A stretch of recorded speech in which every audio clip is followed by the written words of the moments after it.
आज अचानक माझी पावलं स्वामींच्या मठाकडे वळाली आणि आज आहे ना माझ्या अहोंना सुट्टी होती. अहो म्हणत होते, "चल बरेच दिवसापासून तू घरामध्येच आहे, आज तुला थोडंसं बाहेर घेऊन जातो."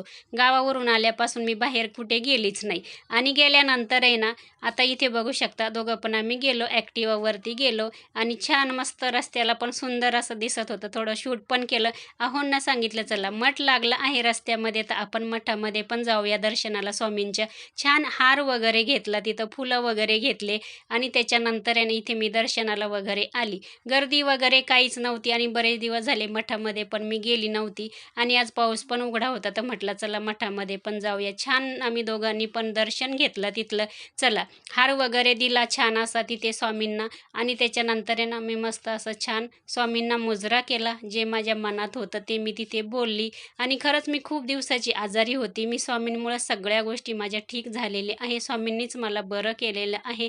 चला, मुजरा वगैरे केला मी छान असा. त्याच्यानंतर तिथे मठात एक मावशी होत्या. त्या मावशींनी मला आहे ना स्वामींच्या पायाजवळचं आहे ना सुंदर असं एक आहे ना फूल दिलं चाफ्याचं. त्या बोलल्या का, "तू ताई हे आहे ना केसामध्ये लगेच लावून घे." मस्त मी केसात लावलं. त्याच्यानंतर आहे ना बाहेर आल्यानंतर आहे ना आता म्हटलं चला थोडंसं नारळ पाणी पिऊया.